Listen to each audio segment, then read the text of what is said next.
chính cháu với em chấp cái sai gì xin thấy cháu quá lên họ quang mà chính cái nuông thì liếp tiết ta vợ ba nó đúng chạy xe lệ thì bây giờ dù diabetes nào rồi thì xin khai em xin nào rồi thì chụp hết liếp tiền cái gì hàng đó được quá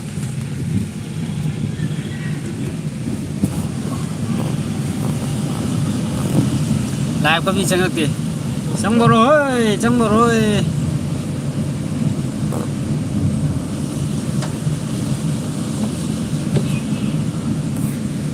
tao làm gì ông đấy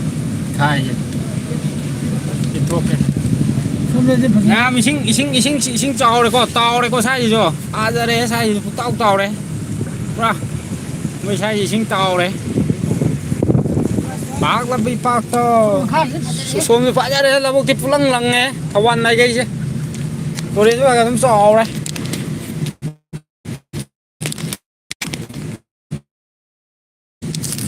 phải lùi vào vụ tôi chẳng cho anh ta thiên ngồi ngái lại gặp ra là chỉ thì khăn ngăn tàu này lại xe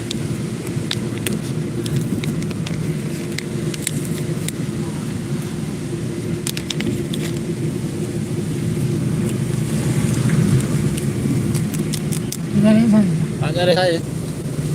đấy cái phải phun lằng nhé ra đây thay dưới lằng nhé sinh lằng nhé là bút cái gì người ta thầu ăn mày cái như cô qua giờ đấy thì đi in cái xuân bao nhiêu đấy thì in cái xuân lâu đấy cũng lằng lằng nhé in nó khẩn danh đấy ở mũ đó nhỉ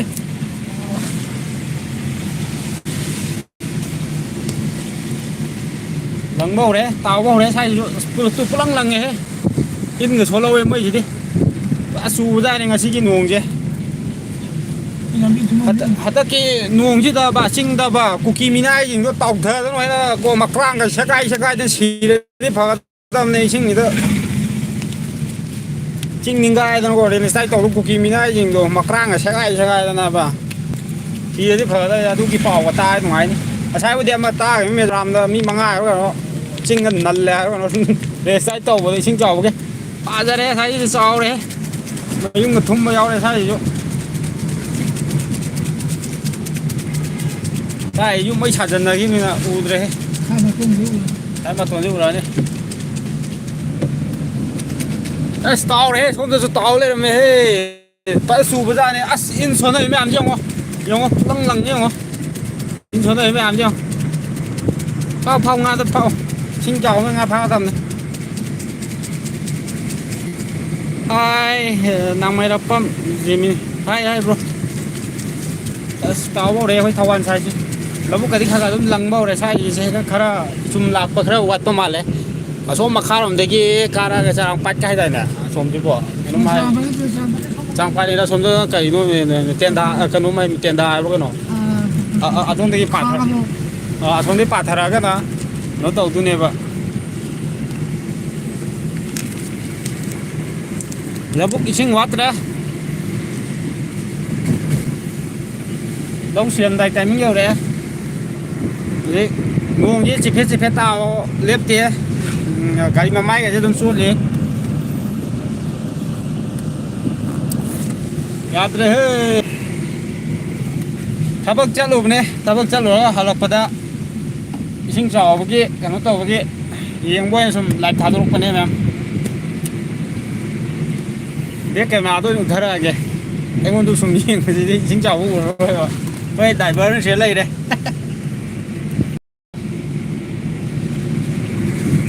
cái gì xin tụm mặc qua đây as mà mang cái đi qua cái gì thảo vàng cái gì thảo bớt tung ngày cái gì cái gì bỏ thảo bớt tung ngày qua mai đi cái gì xin cái thùng mà cái gì làm bạc cái gì của xin cái gì đâu này cái gì cái nó cái gì in cái số này thì cái tụm store này mới hay mà sum khá cút bây giờ này cái gì xí đây in nằm chụp in khali ở đây lang cái đi lang cái as phun mê sai gì đi sai gì rồi vậy hình ảnh cái su đây số mà thằng lang khá là phải đi lạc cái tụi này sai gì đấy cũng đây là cái đuôi yam đấy không bỏ đấy in thảo vàng gì làm gì phi bom cút rạc ở đây thảo vàng lại sang thêm hai giờ cái làm gì đấy hai về đâu đi mẹ rồi đâu đi làm gì phơi sai gì đi à đấy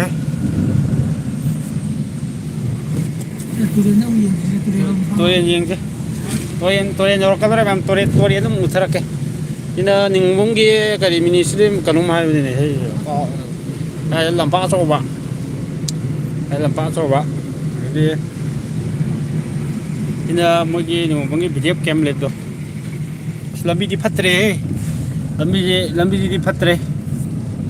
Lambi di adra misai ji to. Lambi di pharam ne. Ba lo hai. Yo lambi ya phaba khala khala thong no na bada awa ba mi oi ri.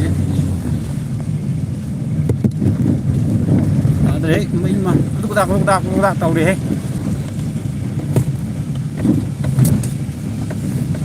Mang ri jalo tom tu thau ri. Haji phalo ba ki hala ko mi lai sal ju loi ji sida. Bas lambi di yaad re kada hai re.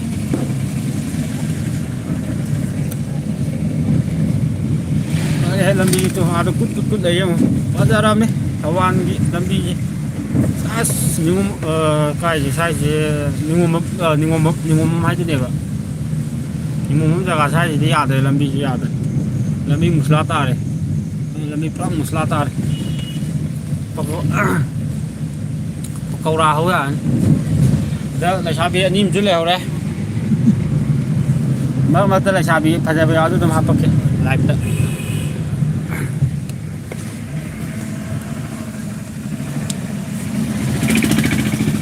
Jadi pakai muka masak pada bom deh, boleh, adem, ya nih. Nuangnya pamangi masak sih. Ada kan ini ada nuang lu itu naik kilo Sama masak deh. Jadi hanya nunda momo pasut amlek kok. Itu tuh tahu apa ya kan nih. Nah, itu tadi asnga kayak yolau par mak leh. Toren ini pun usah rakyat toren pun jauh peleh. Toren ini kita nih ngomong ke mungkin. Lá đúng không? Tôi đến nhịp phim mới sai tôi đến sinh chiến tầm lệ tôi đến sinh làm giàu cái đó sai gì thế? Tại sao bên nó sát tin tụp bạ? Tại sao bên sát tin tụp bạ? Nó thì sinh khởi tí lại sinh khởi tí tôm lại này đó sang hôm cha mà su đó sang hôm cha cái trang đó là phu gì phải là hậu đây không? Ai chứ?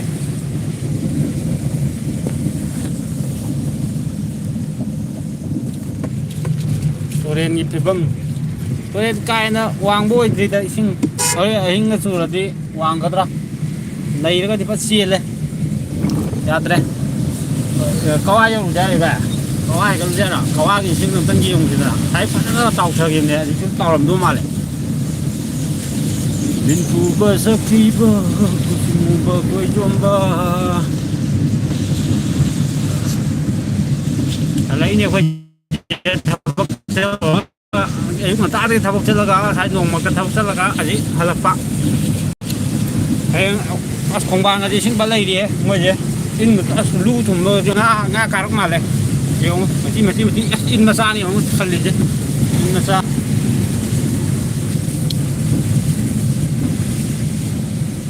sai rồi chứ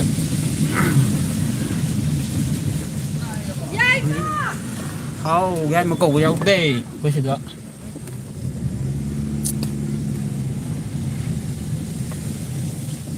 là ba cái gì lùi đấy, vâng, không bàn cái gì sinh khẩu cái, áp giờ qua ngang ngắm tăng ngang kia, cái miếng ngắm bị sai là kia thà làm cho khăm màu đấy sẽ thấy đó, đó, là sao bị mà sang cái này sang này chứ, xíu rồi đấy, sinh mà nó kia đây rồi mới ngại làm ba kia là sao thế làm mọi người, đây là sao bị anh em chú lại, sao bị là bút kịp bơm nhiều đấy, là bút sinh qua đây sinh làm thật bao đấy chứ. Mà thì mẹ làm cái này sai gì đấy ra rồi hết tàu đấy hết sai gì cái tàu đấy sai gì ngã cái phàm màเลยsai cái gì không sai là ngưng ngang nghe sai ngã ngạc của thì vậy xin cái liều tâm mình sẽ tôi hiểu sai cái liều tâm này xin có bạn lên làm ăn rồi ai bro cầm đấy cho cái thằng cái lô mẹ đội dầu đấy làm gì quá là ngấp ngang đấy nó làm gì mong những nguồn làm gì không đấy nhưng mà làm cái này đỡ là gì ba giờ đến gì giờ là aspa ra đây, hôm nay cái lăng như mẹ nhỉ, một lần có xong chính quân đi trên đó hồi sinh mẹ nhỉ, lăng như thế, giờ đấy, hôm nay lăng nhỉ, sinh giáo áp lên đây hay gì, sinh giáo áp lên đây hiện có bản thống nào, nhưng hôm nay nấm giặc cái đấy, ma cà lạc còn như này quả, chỉ bản thống của nó mà nhỉ, đấy là gì, hay là gì, hay như đây. Quay như đây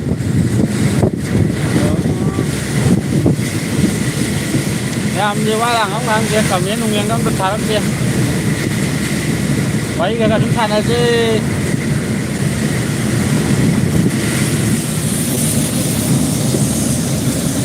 nguồn chúng ta phải liếp đi nguồn chúng ta sẽ lấy ang mayroon mini ay bro itu dah sister itu dah sampai kami ni je nupi dari kau ni sister way kan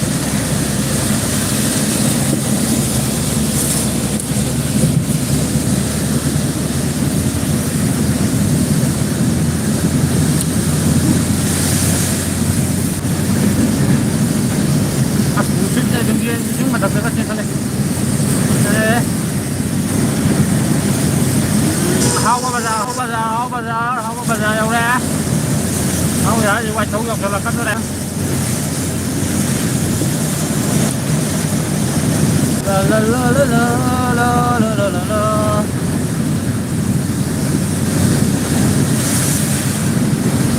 ra đây đây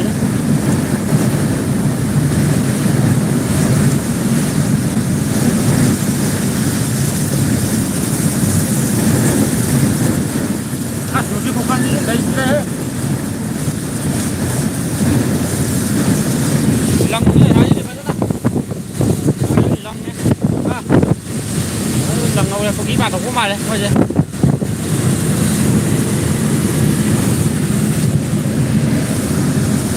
nhiều bạn đấy ra cái vấn đề lăng gì đi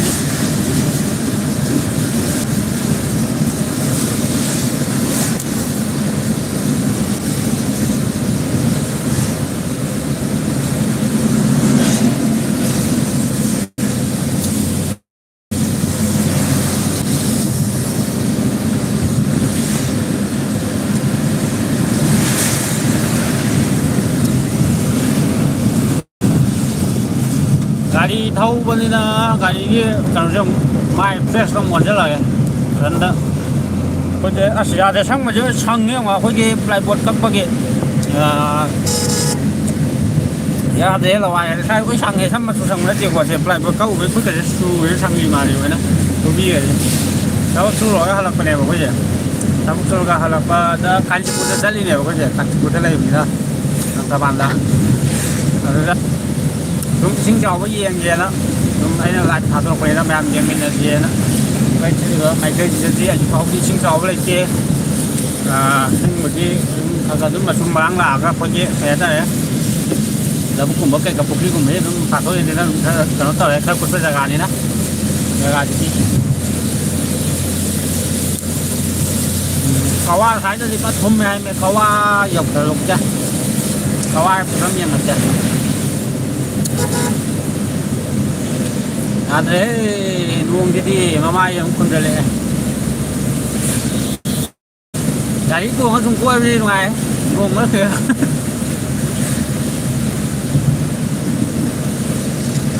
mày làm gì bua tuồng tao gì bua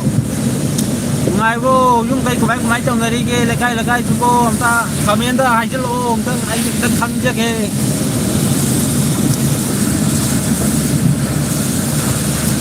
cảm ơn các việc kia này làm gì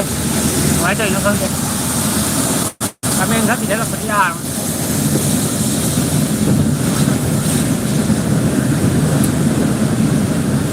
đi luôn được cái này luôn sôi cô biết không cái này sôi cô biết được cái này được cái này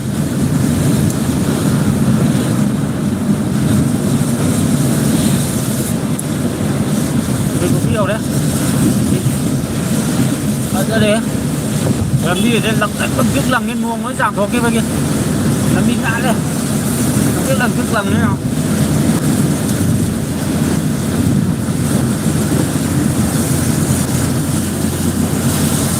fazla there further full to lik oh fazla hay there adu ta kai lam em no pro hai gitu bo kai lam ji em no pro pick kia no cái fazla hay there ya re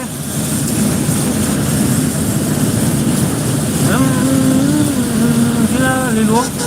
kia đúng giờ hãy chạy đi luôn kia quên pump lồng xe sai mỗi sai để chúng tôi phải đi đâu để phá tôi là muốn kiêng ngạc kè phá tôi lên dầu ấy như thế để chúng tôi là có đây chứ luôn đi đi rồi đây các thì nó sai để ăn sai nó bắt lòng mới xong đi luôn chứ Andre, mulai hari lang ni sana. Ya itu. Yesu. Coffee fight baca. Korean the way deh. Jadi. Nyawa saya yang mengai cepat tele.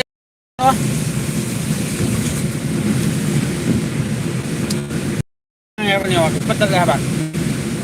Live continue mua ra đây cái trên nhiều quá gam này phía cái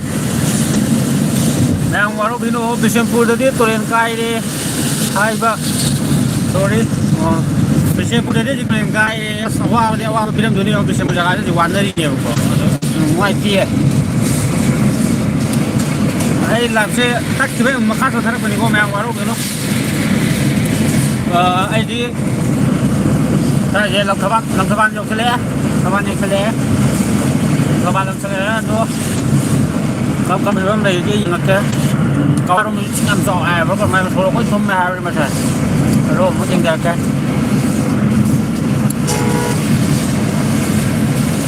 đấy qua lúc đi lúc cô nhiệt tắt rồi nè đây làm gì phát đấy bây giờ lại làm gì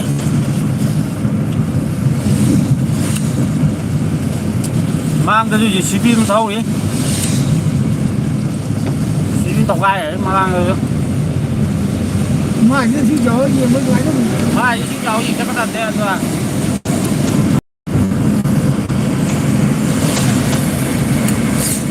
mà tôi mong như cái nuông mà em chứ thấy thế là thấy rồi đi quá xuống mà mang chàng quay mà mang gì đi ra thế lâu lâu lằng nhỉ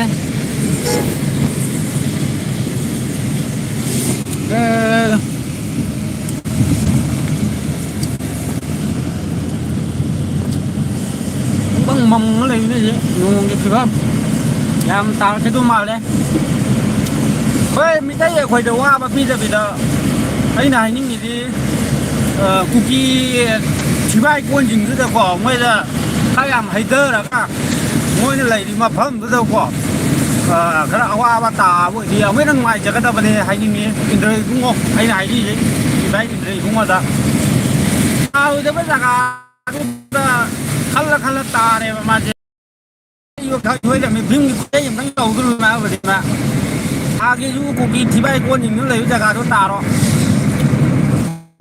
mọi người lấy ra cả nó ra sáng những ngày tháng những ngày lấy có ngoài cầm cái gì thì không phải đâu mình ngoài cái mấy cái thằng hàng này ấy này hai về đi mỗi ngày phải làm mấy cái thằng hàng nó thôi thì tới nó tiền à bây giờ chính các bác anh đã phải mấy cái này thi phải cũng thầm mà rồi mấy cái xa bên này mà đấy là mấy cái thi có họ mình là mấy nó có mình mấy cái thằng hàng này là một cái này gì mỗi là phải thi có cái con mình gì ấy nè lần các bạn 같이 부역설에 같이 보기 좀 양하고 파서 사람지 그 사람지 뭐 식사 잘하시네 가르지 약한 자무 이런 뭐 밤에 빼면 돼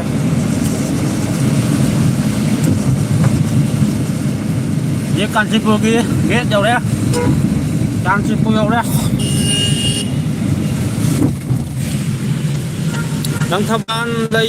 Langthaban lay Hojik di aisu Langthaban ka bay lay no Brobo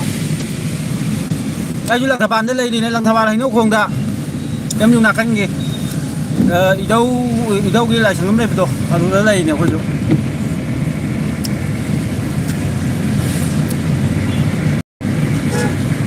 cái câu qua lại cái dùng sập nó cái hàng này nó rất là khó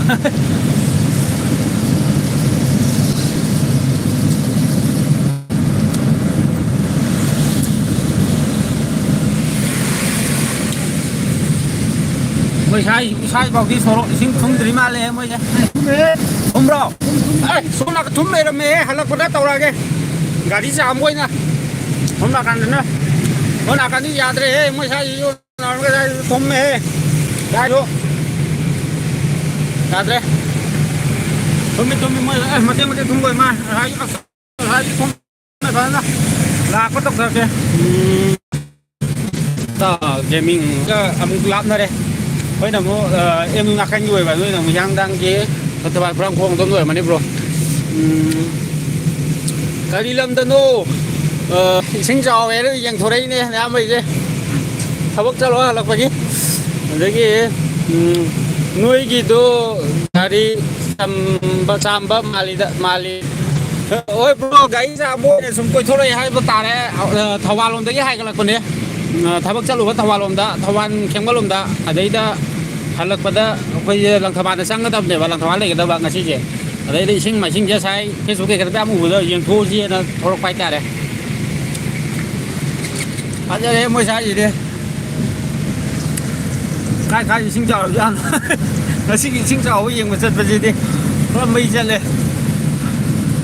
sai je nai le me ma kha rom da ni sing chào ba kha wa lo we thau ba lom da lau lom da di lau ke ka de kha sing la ngo we lami frog cái gì ngay thằng mâu kia sai thì đi à thế nga của đấy mà là mày vậy chất nguồn ta vẫn sẽ cả nó tu nè nó tu rồi ấy nói không còn nó tu rồi ấy thấu chưa lúc đó chúng hai cái là cái gì đó xong câu ao luôn cái rồi đó xin cho mấy xong sinh em trò ấy xong gì không gì nữa thấu chưa lúc này ta quay bay cơ quay bay mua gì cơ mua cái lạc của này nó xong vậy sao hay cái lúc ra rồi đây không mất thời gian mua cái hay gì lì vậy sai gì thùng mê câu sai gì đi bay sai gì đi cái gì vậy nè xứng bắt thùng mê ya đây hay phải quay bây giờ phải tập thua rồi vậy u rồi sai gì đi ya đây sai gì đi nằm mi gì mình ngắm gì sai gì đi ya đây Pipet mengkai yang pulang lagi yang ayah kacing jalan ke, ada deh yang gari asing tum asingnya mai yau ni,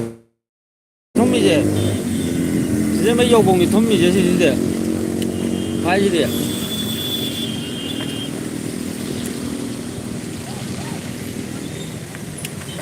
Saya yang asmo je kalau satin ke kalau memang tong yang puki bathara malah, saya justru, ni na, saya jadi, cô sĩ cào ai phải cả đó mới bắt thằng mình mới dùng rằng là sai lấy đó chỉ đi ra đấy thằng đó nó hàng đấy lấy nó cầm tụng tao tao đấy mới thấy cào bây giờ cào bây giờ gì cái nó tao rồi gai mà sao đó âm nghe thấy ra bên kì gari thâu lôi ra đi ta dân đi nuôi ta dân nó ta hơn mà hành lần đi rồi gari mà sao tôi thong là kì thế là xua tàu từ đó nào bây giờ dịch gì bo cái lấm đây kia nuôi bo nhà thế sao chứ đi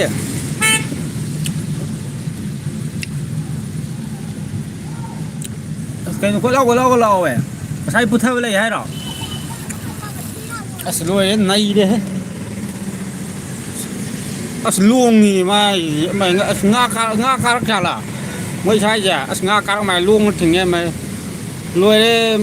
Maharashtra đây Maharashtra đã ngoài đó Maharashtra đúng không? Bắt ra đây sai gì đi không đấy? Cùng tao đây bây giờ nuôi đây mày mấy chân này ai lang cái thái dùng này lang cái thái ngác em phá cái lang cái thái giờ đấy bây giờ nó chỉ có một cái này as nuôi áo mà luôn này lang cái thái rồi as lời as sai đi giờ đấy as tao tao đấy mấy as chỉ muốn cái gì đi yêu ya yêu chăm ya mày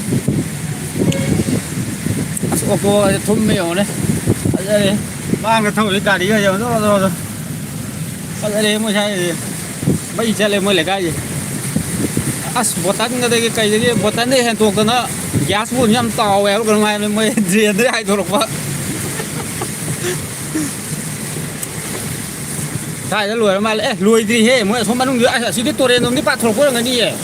ที่ไอ้ก็ว่ากันมาสุดที่มันนุ่งกี่ดอกที่คงนั่งไปคิดพิการได้เนี่ยพอเลยมาคงอ่ะสมก็จะไปเต่าโถมันเนี่ยตาเตะผิวมันกายเนี่ยบ้ารวยอย่าเตะเราเฉลิมcây lâm nô có nào lên mà cây có nào lên mà cây đây này mới xin tôi lên vào bao mai liền bà tin cái tàu đấy cái này bà tin nó tàu đấy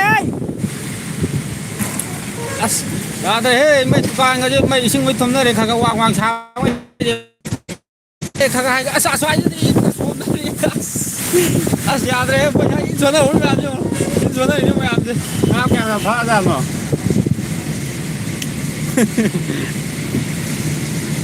ở đây ngã cái gì mà không đi lấy đi vay thế lạc bằng ngà gì thế này rồi xin là gì không gái gì vậy bây giờ ta hay rồi vậy ta đây mỗi ngày gì là gái sao là con sao bạn ở đây gái mà sao là đi phần ta đi về đây bây giờ đi mấy gì lên sợ thấy tôi càng là chứ không lùi đấy mà hay anh cá mà cá được nga cả cún lên làm nào ấy chính là được cái này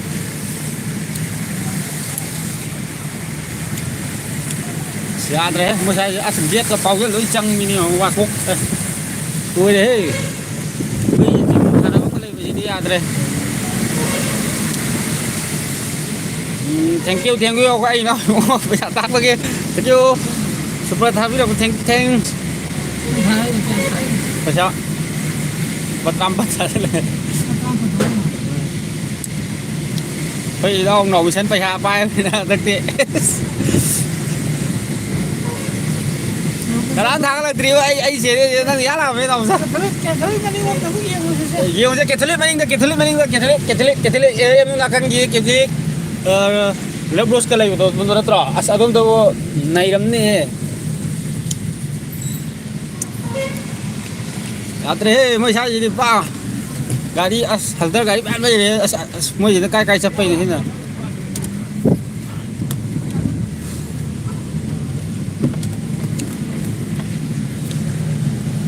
nhiệt hấp pro lại tháo phần thì là nhiệt thun là lùi cái này ôi thank you ôi lùi cái đi lùi vào hấp rất là đâm nhiệt khai hấp rất là tốc rất là cái anh xin biến nhau đi xin biến nhau gì lại tha đi Đâu gãy thao ôi cái nó mà in rồi người ta cái đây mới hay làm đi phạm này thì ra gì cái em xin này làm đi cho khu này vậy mới chỉ cái thế cũng sắp cái làm đi em đưa nạp cái gì giờ đấy mình mà lăng làm nó u vậy đó chẳng hạn nhất trong ra chỉ chẳng nhất đâu nữa lăng là cái thế cũng bây giờ cái giờ đấy tàu đấy không hôm nay tàu cái lái mà mang cái nó tàu này đó mình làm đến thích lắm lại phát tới em làm thổi em mới ra chứ phát tới ya thế bớt xa lên mi mà mình làm cái gì mà làm cái thú mà làm thế cái rồi ngon người ta bây giờ cái phụ thuộc vào này mà làm má sinh này coi sẽ tàu đây lăng nhiều mới sai chứ ya thế mới sai gì đi tàu đấy cũng đang lần bờ đỡ tài hay sinh sau cái phim tầm bạc tập cho tụm mà thao lom cho tụm này đây không mới sai gì lặng cái thác tập ra lặng mới sai gì đấy mới sai gì căng cái tàu thôi đấy hai đứa cái ꯌꯥꯗ꯭ꯔꯕꯅꯤꯀꯣ ꯁꯤ ꯂꯝꯕꯤꯁꯦ ꯁꯤ ꯂꯝꯕꯤ ꯁꯥꯏ ꯂꯝꯕꯤꯁꯦ ꯄꯨꯔꯥ ꯃꯨꯁꯂꯥ ꯇꯥꯔꯝꯃꯤꯀꯣ ꯁꯤ ꯌꯥꯗ꯭ꯔꯕꯅꯤ ꯁꯥꯏ ꯂꯝꯕꯤ ꯁꯥꯏ ꯂꯝꯕꯤꯁꯦ ꯌꯥꯗ꯭ꯔꯕꯅꯤ ꯁꯤ ꯂꯝꯕꯤꯁꯦ ꯑꯁ ꯂꯣꯏ ꯂꯝꯕꯤꯒꯤ ꯐꯤꯕꯝ ꯌꯥꯝ ꯊꯤꯅ ꯁꯣꯛꯑꯦ ꯑꯊꯨꯕ ꯃꯇꯝꯗ ꯁꯦꯝꯖꯤꯟꯕꯤꯌꯨ ꯂꯝꯕꯤ ꯊꯣꯡ ꯅꯨꯡꯉꯥꯏꯍꯟꯕꯤꯌꯨ ꯑꯁ ꯌꯥꯗ꯭ꯔꯦ ꯂꯝꯕꯤꯁꯤꯗꯤ ꯃꯩ ꯆꯠꯂꯦꯍꯦ ꯁꯥꯏꯁꯤꯗꯤ ꯄꯨꯛꯇꯥꯎ ꯇꯥꯎꯔꯦ ꯂꯣꯏꯔꯦꯍꯦ ꯏꯁꯤꯡ ꯃꯌꯥꯝꯁꯤꯗꯤ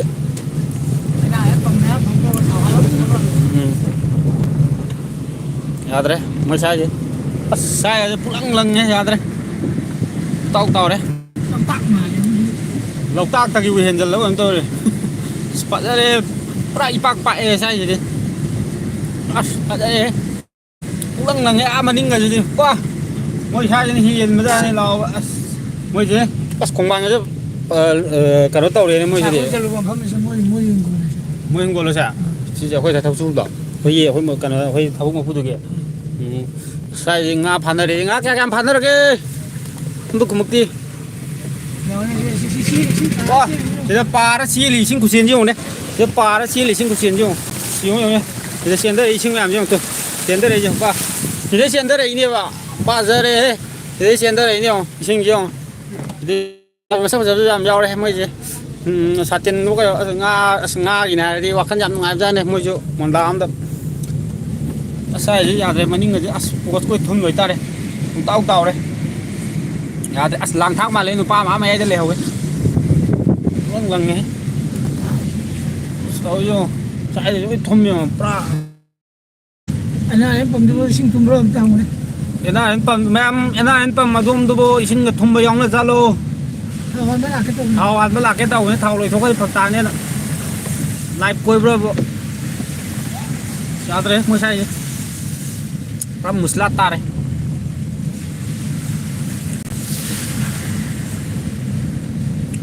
ꯃꯩ ꯆꯠꯂꯦꯍꯦ ꯅꯣꯡꯁꯦ ꯑꯃꯨꯛꯀ ꯍꯣꯔꯦꯟ ꯑꯍꯤꯡ ꯑꯃꯨꯛꯀ ꯆꯨꯔꯗꯤ ꯐꯤꯕꯝ ꯀꯥꯏꯗꯣꯏꯅꯤꯀꯣ ꯃꯌꯥꯝ ꯑꯁ ꯐꯖꯗꯣꯏꯅꯤ ꯅꯣꯡꯁꯦ ꯑꯁꯣꯝ ꯀꯛꯆꯤꯡ ꯀꯛꯆꯤꯡ ꯑꯁꯣꯝ ꯂꯣꯝꯗꯗꯤ ꯃꯣꯏ ꯗꯥꯝꯒꯗꯣ ꯂꯣꯏ ꯄꯥꯊꯔ ꯌꯨꯝꯒ ꯐꯖꯅ ꯊꯨꯝꯕ ꯌꯥꯎꯔꯦ ꯁꯦꯅꯥꯄꯇꯤ ꯑꯗꯒꯤ ꯀꯪꯂꯥꯇꯣꯝꯕꯤ ꯊꯨꯝꯕꯗꯣ ꯀꯨꯀꯤ ꯂꯩꯕꯉꯩꯗꯣ ꯈꯔ ꯊꯨꯅ ꯆꯠꯈ꯭ꯔꯗꯤ ꯐꯒꯗꯕꯅꯤ ꯃꯣꯏ ꯂꯣꯏ ꯇꯥꯎꯊꯈ꯭ꯔꯗꯤ ꯇꯨꯔꯦꯟꯗꯒ ꯇꯥꯎꯊꯔꯛꯏ ꯅꯨꯡꯉꯥꯏꯅꯤ ꯀꯨꯀꯤ ꯃꯆꯥꯉꯩꯗꯣ ꯂꯧꯈꯠꯂꯒꯕ ꯆꯥꯛ ꯄꯤꯖꯒꯗꯕꯅꯤ ꯆꯥ ꯐꯪꯒꯗꯕꯅꯤꯅ ꯃꯌꯥꯝꯕ ꯕꯥꯏ ꯕꯥꯏ ꯀꯣꯟꯅ ꯑꯃꯨꯛ ꯊꯦꯡꯅꯔꯁꯤ ꯍꯣꯏ ꯅꯥꯎꯕꯤꯁꯥꯟ ꯀꯣꯟꯅ ꯑꯃꯨꯛ ꯊꯦꯡꯅꯔꯁꯤ ꯕꯥꯏ ꯕꯥꯏ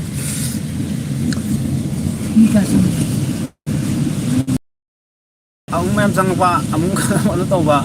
ꯂꯥꯏꯞꯅꯤꯅ ꯌꯦꯡꯅꯤꯡꯉ ꯊꯣꯛꯈꯤꯕ ꯌꯦꯡꯅꯤꯡꯉ ꯌꯦꯡꯕꯤꯕ ꯑꯗꯒꯤ ꯉꯥꯏꯍꯥꯛ ꯌꯦꯡꯉꯒ ꯄꯦꯡꯒ ꯐꯠ ꯍꯟꯗꯣꯛꯈꯤꯕ ꯑꯗꯨ ꯇꯧꯅꯩꯁꯦ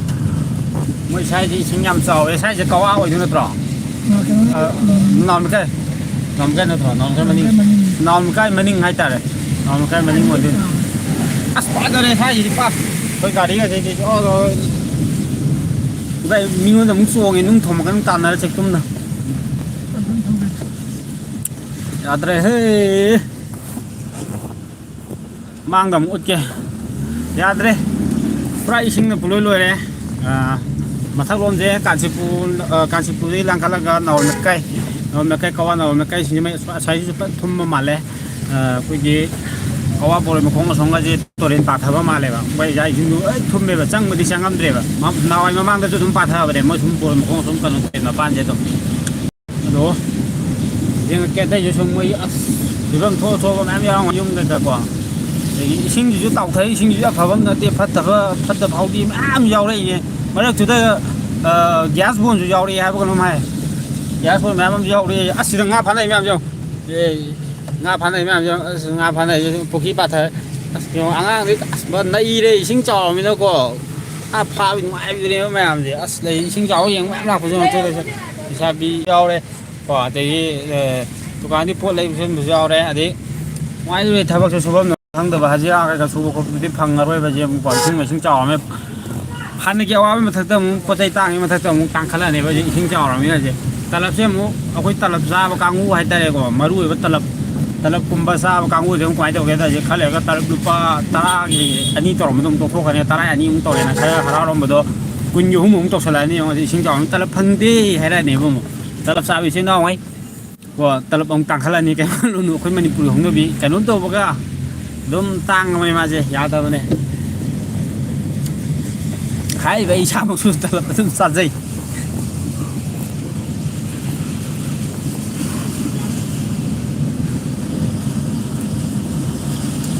ꯃꯩ ꯆꯠꯂꯦꯍꯦ ꯃꯣꯏ ꯁ꯭ꯋꯥꯏꯁꯤꯗꯤ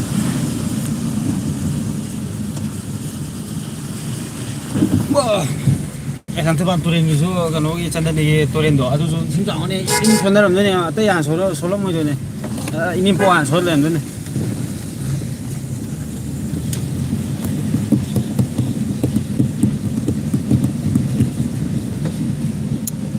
ꯃꯣꯏ ꯁ꯭ꯋꯥꯏꯁꯤꯗꯤ ꯀꯩꯁꯨ ꯇꯧꯗꯕ ꯃꯥꯜꯂꯦ ꯈꯣꯡꯕꯥꯟ ꯄꯥꯊꯣꯛꯇꯦ ꯈꯣꯡꯕꯥꯟ ꯄꯥꯊꯣꯛꯇꯦ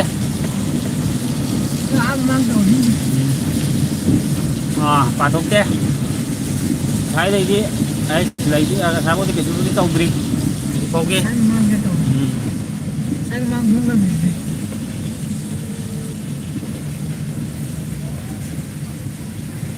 ꯁ꯭ꯋꯥꯏꯁꯤꯗꯤ ꯍꯧꯔꯦ ꯌꯨꯝ ꯃꯅꯨꯡꯅꯤꯀꯣ ꯃꯣꯏ ꯒꯦꯠꯇꯩ ꯄꯥꯊꯣꯔꯛꯏꯅꯦ ꯁ꯭ꯋꯥꯏ ꯂꯣꯏ ꯊꯨꯝꯃꯦ ꯁ꯭ꯋꯥꯏ ꯊꯨꯝꯃꯦ ꯍꯧꯔꯦ ꯃꯌꯥꯝ ꯍꯧꯔꯦ ꯏꯁꯤꯡ ꯍꯧꯔꯦ ꯄꯨꯔꯥ ꯄꯨꯛꯇꯥꯎꯔꯦ ꯏꯁꯤꯡ ꯍꯧꯔꯦ ꯑꯁ ꯂꯣꯏꯔꯦ ꯁ꯭ꯋꯥꯏ ꯁꯨꯃꯥꯡ ꯈꯦꯂꯣꯡ ꯑꯝꯇ ꯂꯩꯇ꯭ꯔꯦ ꯏꯁꯤꯡ ꯂꯣꯏ ꯊꯨꯝꯕꯤꯅꯤ ꯈꯔ ꯀꯨꯊꯕ ꯖꯒꯥ ꯑꯃꯁꯨꯡ ꯁꯨꯝ ꯃꯌꯥꯝꯁꯦ ꯂꯣꯏꯅ ꯁ꯭ꯋꯥꯏꯗ ꯇꯨꯡ ꯂꯩꯍꯧꯕꯤꯅꯦꯕ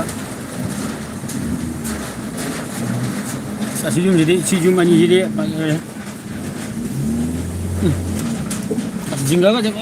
ꯉꯣꯝꯃꯦ ꯏꯁꯤꯡ ꯏꯄꯣꯝꯁꯤꯅ ꯊꯣꯝꯕꯗ ꯑꯩꯈꯣꯏ ꯒꯥꯔꯤ ꯊꯧꯔꯛꯄꯩꯀꯣ ꯂꯣꯏꯔꯦ ꯌꯦꯡꯉꯣ ꯁꯤ ꯏꯃꯨꯡꯁꯤ ꯌꯦꯡꯉꯣ ꯁꯤ ꯏꯃꯨꯡꯒꯁꯦ ꯌꯦꯡꯉꯣ ꯏꯁꯤꯡ ꯄꯨꯇꯥꯎ ꯇꯥꯎꯔꯦ ꯌꯦꯡꯉꯣ ꯑꯗꯩ ꯁꯤ ꯏꯃꯨꯡꯒꯁꯦ ꯌꯦꯡꯉꯣ ꯄꯨꯇꯥꯎ ꯇꯥꯎꯔꯦ ꯐꯖꯔꯦ ꯌꯦꯡꯉꯣ ꯁꯨꯝꯕ ꯌꯨꯝ ꯈꯔ ꯑꯩꯈꯣꯏꯒꯤ ꯈꯔ ꯁꯣꯟꯊꯕ ꯀꯥꯡꯕꯨ ꯌꯨꯝꯁꯤꯡꯁꯤ ꯂꯣꯏꯗꯣꯏꯅꯦꯕ ꯄꯨꯔꯥ ꯃꯩ ꯆꯠꯄꯤꯅꯦꯃꯤ ꯃꯊꯛꯀꯤ ꯏꯁꯤꯡꯁꯦ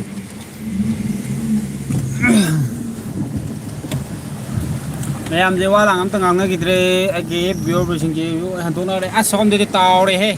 ꯁꯤꯗꯤ ꯑꯁ ꯁꯣꯝꯗꯗꯤ ꯌꯥꯗ꯭ꯔꯦꯍꯦ ꯌꯥꯗ꯭ꯔꯦ ꯃꯤ ꯃꯐꯤ ꯇꯥꯈꯠꯂ ꯆꯠꯅꯕ ꯌꯥꯝ ꯌꯥꯎꯔꯦ ꯃꯐꯤ ꯆꯠꯂꯒ ꯇꯥꯈꯠꯂ ꯑꯁ ꯌꯦꯡꯉꯣ ꯃꯧ ꯅꯍꯥꯒꯁꯦ ꯃꯐꯤ ꯇꯥꯈꯠꯂꯒ ꯌꯦꯡꯉꯣ ꯁꯣꯅꯥꯃꯤ ꯂꯥꯛꯑꯦꯒ ꯂꯥꯎꯁꯜꯂꯛꯑꯦ ꯌꯥꯗ꯭ꯔꯦ ꯂꯣꯏꯔꯦ ꯃꯩ ꯃꯁꯥꯏꯁꯤꯗꯤ ꯄꯨꯔꯥ ꯐꯤꯕꯝ ꯑꯃ ꯁꯣꯏꯔꯦ ꯑꯁ ꯑꯃꯥꯡꯗ ꯂꯩꯔꯤ ꯒꯥꯔꯤ ꯃꯌꯥꯝꯁꯤ ꯌꯦꯡꯉꯣꯅꯦ ꯃꯁꯤ ꯑꯃꯨꯛ ꯉꯥꯏꯗꯣꯏꯔꯣ ꯍꯥꯏꯁꯦ ꯑꯩꯈꯣꯏꯁꯦ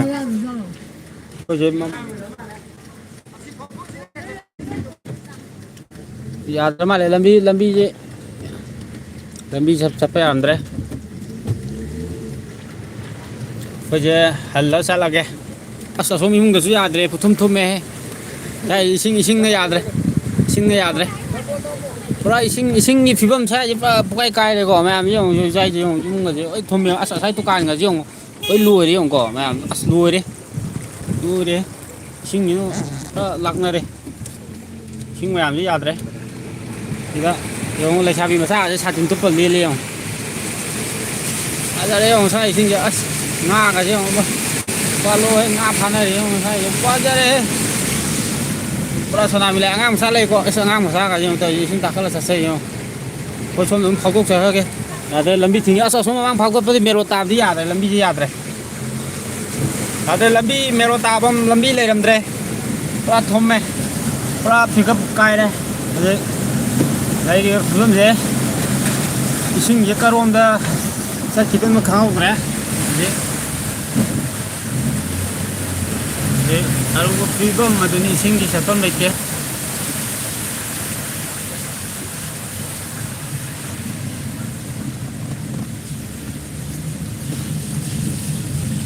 ꯐꯖꯔꯦ ꯏꯁꯤꯡꯁꯦ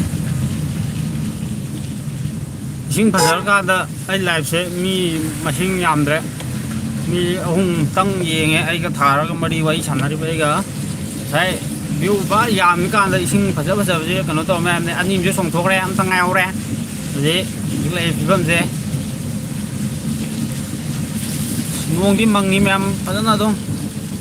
ꯍꯩꯊꯔꯛꯄꯒꯤ ꯐꯤꯕꯝꯗ ꯂꯩꯔꯤ ꯁꯤꯡꯖꯃꯩ ꯕꯖꯥꯔ ꯌꯧꯗ꯭ꯔꯤꯁꯦ ꯁꯤꯡꯖꯃꯩ ꯕꯖꯥꯔ ꯌꯧꯁꯦ ꯍꯥꯏꯔꯣ ꯊꯥꯎꯗꯨꯕ ꯌꯥꯒꯗ꯭ꯔꯣ ꯁꯤꯡꯖꯃꯩ ꯕꯖꯥꯔ ꯑꯃꯨꯛꯇꯪꯒ ꯌꯦꯡꯊꯣꯛꯎꯈꯤꯒꯦ ꯁꯤꯡꯖꯃꯩ ꯕꯖꯥꯔ ꯑꯃꯨꯛꯇꯪ ꯌꯧꯁꯜꯂꯝꯒꯦ ꯃꯌꯥꯝ ꯑꯩ ꯆꯦꯅꯦꯜꯗ ꯑꯅꯧꯕ ꯆꯪꯉꯛꯄ ꯑꯣꯏꯇꯥꯔꯗꯤ ꯃꯌꯥꯝ ꯁꯞꯄꯣꯔꯠ ꯇꯧꯁꯟꯕꯤꯔꯝꯃꯣ ꯑꯩ ꯁꯨꯝ ꯂꯥꯏꯚ ꯊꯥꯔꯛꯀꯅꯤ ꯑꯗꯨꯝ ꯑꯩꯅ ꯂꯥꯏꯚ ꯀꯩꯀꯥ ꯊꯥꯒꯠꯂꯛꯄ ꯈꯣꯠꯄꯗ ꯃꯌꯥꯝꯅ ꯑꯗꯨꯝ ꯅꯣꯇꯤꯐꯤꯀꯦꯁꯟ ꯀꯩꯀꯥ ꯂꯥꯛꯑꯒꯀꯣ ꯀꯩꯀꯥ ꯅꯝꯁꯤꯟꯕꯤꯔꯝꯃꯣ ꯍꯥꯏꯗꯤ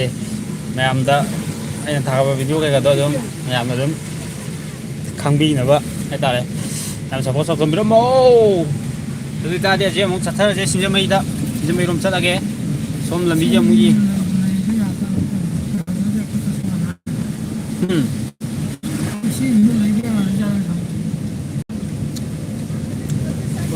ꯀꯥꯏ ꯒꯥꯔꯤ ꯂꯝꯕꯤꯁꯦ ꯆꯠꯐꯝ ꯂꯩꯇꯕꯤꯅꯦꯕ ꯁꯨꯝ ꯐꯥꯎꯒꯠꯂꯒ ꯅꯥꯀꯟ ꯁꯨꯝ ꯐꯥꯎꯗꯣꯛꯑꯒ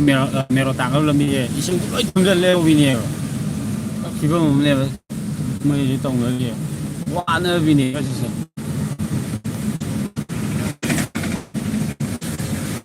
ꯅꯩꯊꯔꯒꯦ ꯅꯩꯊꯔꯒꯦ ꯅꯩꯊꯔꯛꯑꯦ ꯏꯕꯥ ꯏꯟꯗ꯭ꯔ ꯏꯕꯨꯡꯉꯣꯅ ꯅꯩꯊꯔꯛꯄꯅꯤ ꯅꯠꯇꯦ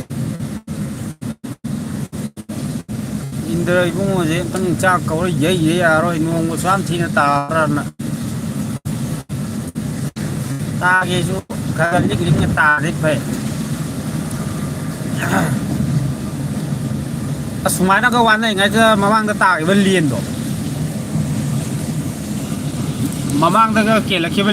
ꯂꯦꯟꯗꯣ ꯑꯁ ꯑꯗꯨꯒꯗꯣ ꯀꯦꯜꯂꯛꯑꯗꯤ ꯄꯨꯔꯥ ꯃꯩ ꯆꯠꯅꯤ ꯍꯥ ꯏꯁꯤꯡ ꯊꯨꯝꯗꯩ ꯃꯔꯛꯁꯤꯗ ꯂꯦꯟꯗꯣ ꯑꯃꯨꯛ ꯐꯨꯊꯔꯦ ꯈꯜꯂꯣ ꯑꯁ ꯐꯖꯅꯤ ꯅꯣꯏꯗꯤ ꯃꯩ ꯆꯠꯇꯝ ꯁꯤꯡꯖꯃꯩ ꯁ꯭ꯋꯥꯏꯁꯤꯗꯤ ꯏꯁꯤꯡ ꯊꯨꯝꯕ ꯈꯣꯠꯄꯗꯤ ꯂꯩꯇꯦ ꯍꯧꯖꯤꯛ ꯐꯥꯎꯒꯤꯀꯣ ꯃꯣꯏ ꯁꯣꯝꯗꯗꯤ ꯂꯩꯇꯦ ꯑꯗꯨꯒ ꯀꯔꯣꯝꯗꯒꯤ ꯂꯥꯛꯑꯦ ꯏꯁꯤꯡꯁꯤꯡꯅꯣ ꯈꯪꯗꯦ ꯄꯥꯊꯔꯤꯁꯦ ꯁꯤꯡꯖꯃꯩ ꯁ꯭ꯋꯥꯏꯁꯤꯗꯗꯤ ꯂꯩꯇꯦ ꯍꯧꯖꯤꯛꯐꯥꯎꯗꯤ ꯏꯁꯤꯡ ꯆꯥꯎꯕ ꯈꯣꯠꯄꯗꯤ ꯂꯩꯇꯦ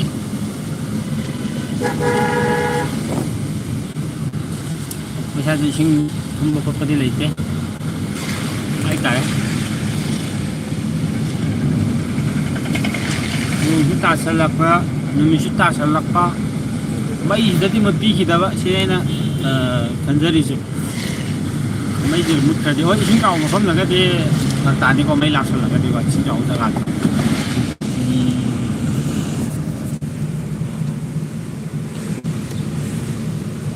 Hello, hi bro. That kind just Thor, I'm Ale. Hi bro, hi bro. Hello bro. Sida Sijamai maning mulage Sijamai supermarket. Maya hai tae. Tai hi ring machine chao ngai lai tra. Moi sai hi ji ko. Sidagi khara hai dar kan ne. He heng. Ah. That in the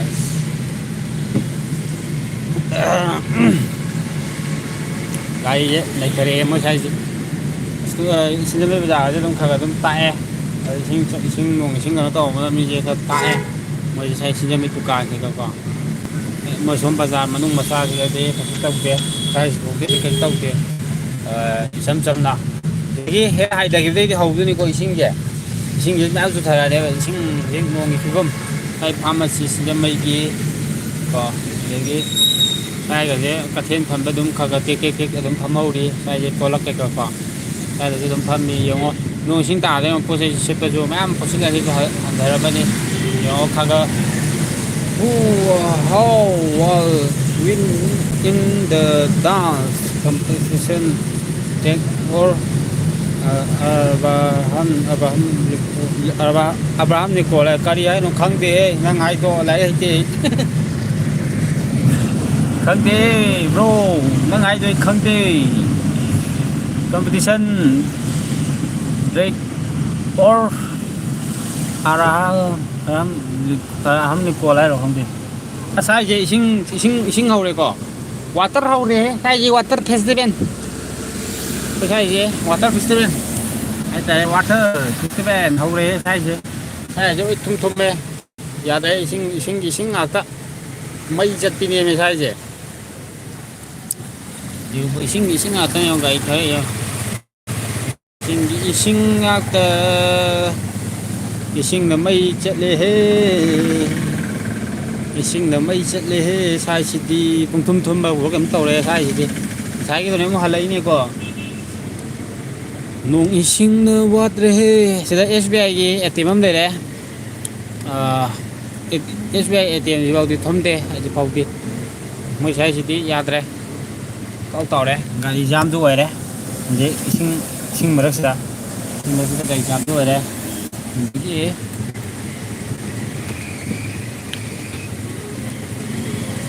competition oh mai đáng sẽ có tàu một khối phải khang địa đáng sẽ có tàu địa quậy competition lấy đề khang địa yêu đề cái hay ta đấy mà hay dễ gan tạt tị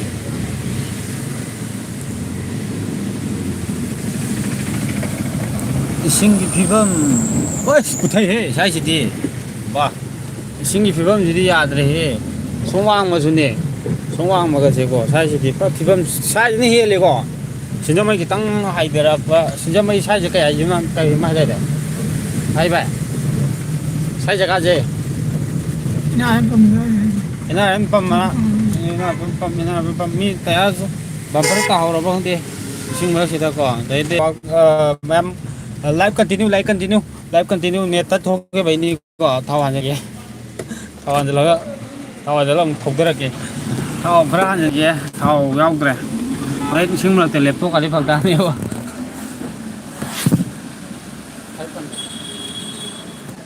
mình ngồi rồi đi phát ra đây xin ngồi tôi plug lần này tôi rồi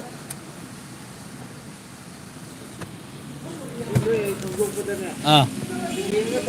rồi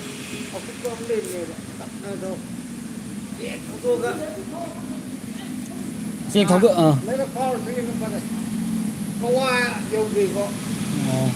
sai đi à thì chúng tôi thu màu này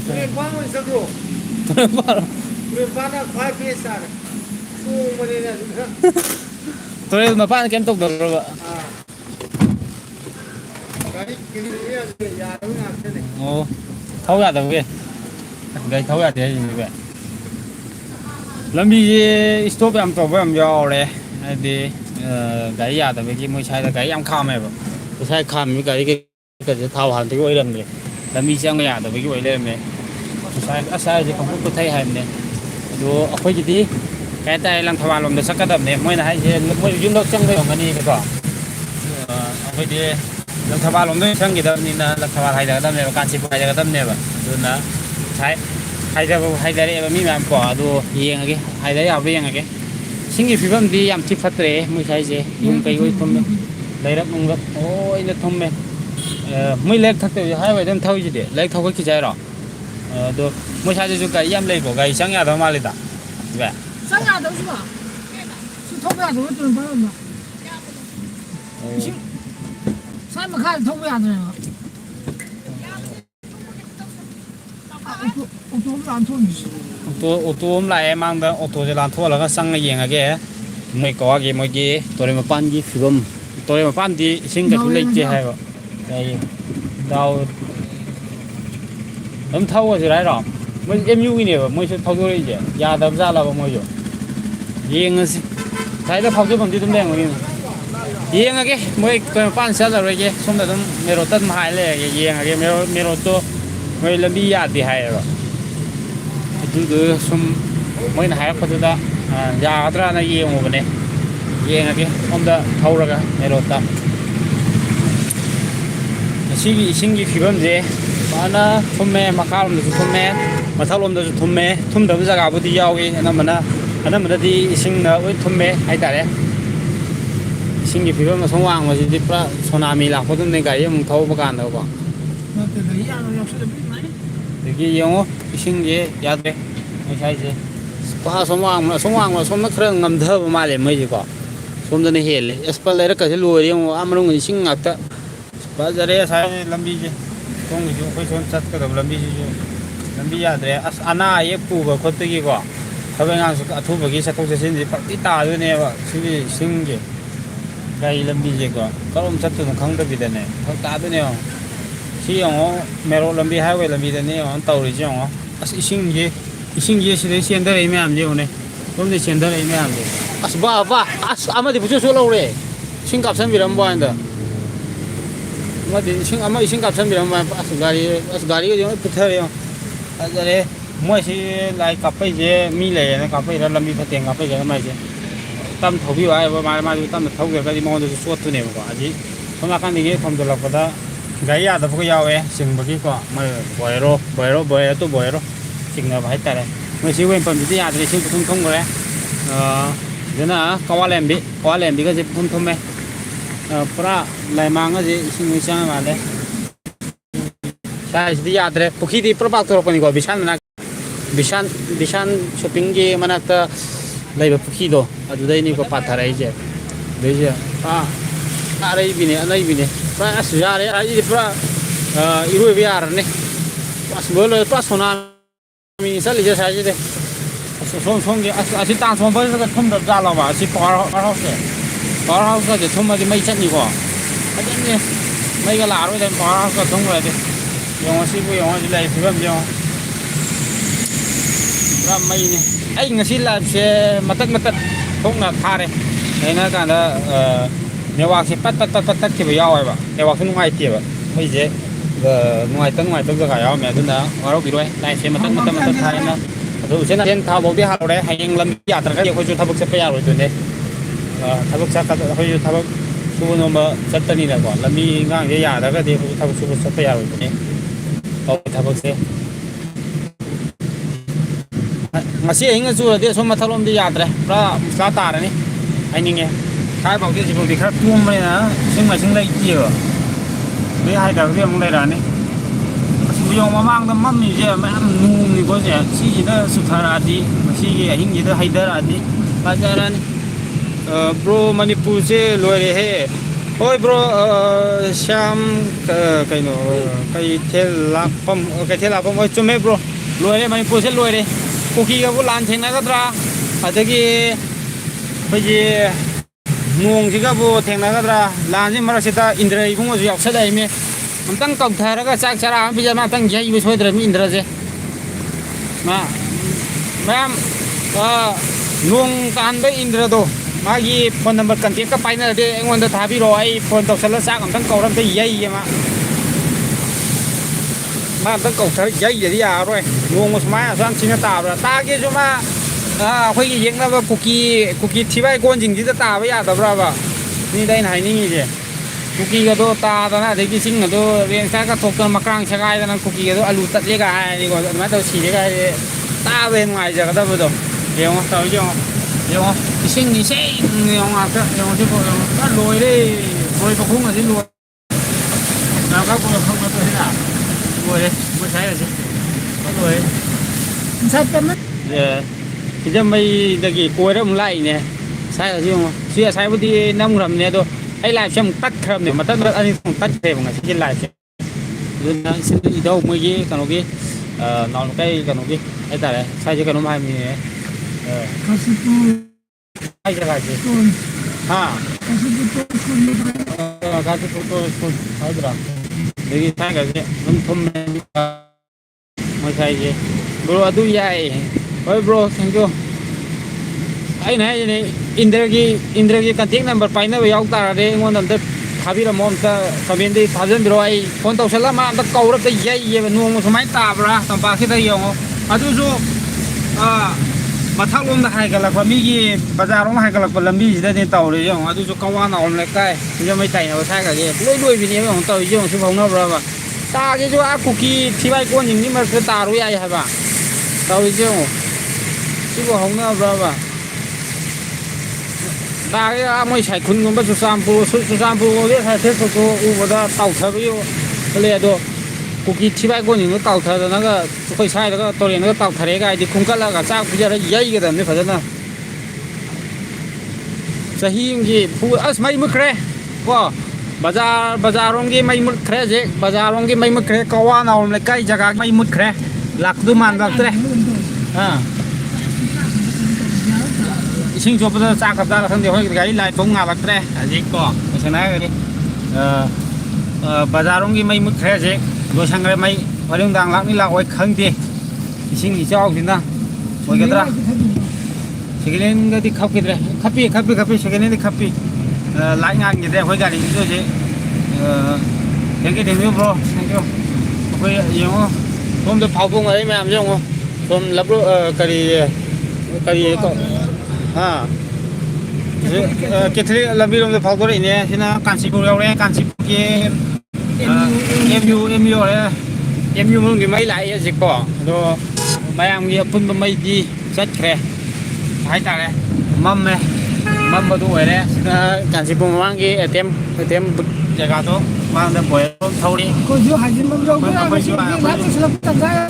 chỉ là rồi sao phải mình rồi đó dùng dụng cái thà đi làm việc phát tập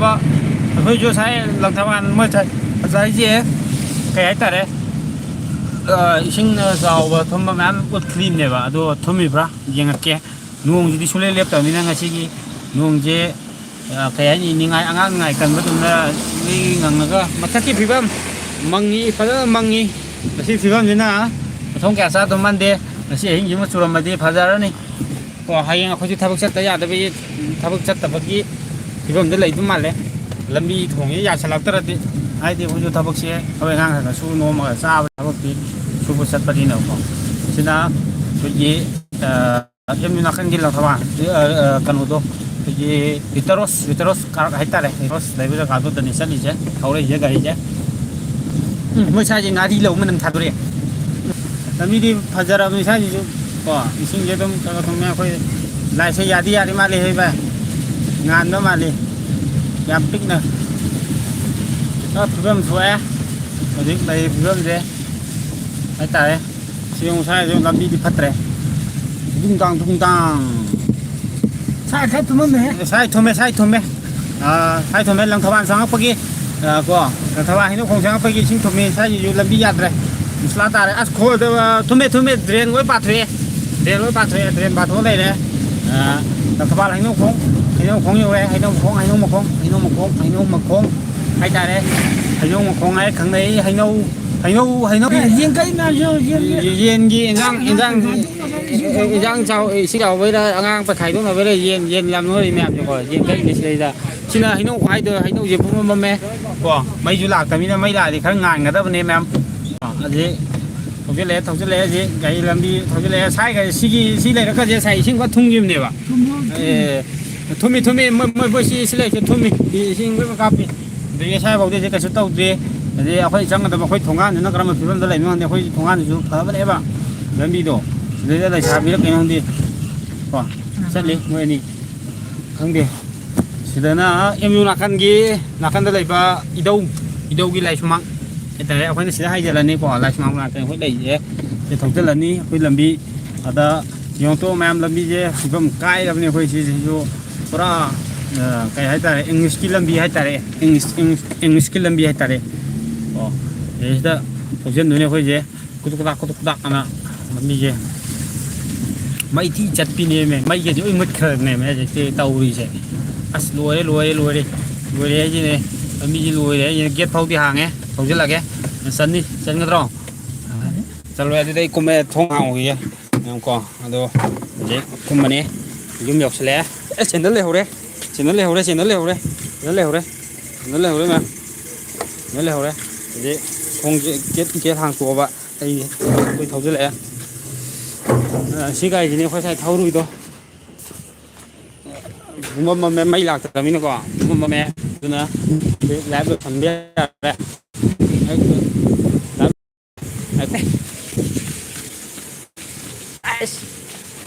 ꯌꯨꯕꯤꯅꯦꯕꯀꯣ ꯅꯍꯥꯟ ꯂꯦꯟ ꯂꯣꯏ ꯐꯨꯠꯈꯤꯕ ꯌꯨꯝ ꯉꯥꯛꯇ ꯍꯥꯏꯔꯦ ꯍꯣꯜꯂꯦ ꯄꯥꯎ ꯌꯥꯗꯦ library ꯂꯥꯛꯇ꯭ꯔꯦ ꯄꯨꯡ ꯂꯥꯏꯠ ꯊꯥꯗꯣꯏꯅꯦꯕꯀꯣ ꯑꯗꯨꯗ ꯂꯣꯏꯁꯤꯜꯂꯒ ꯕꯥꯏ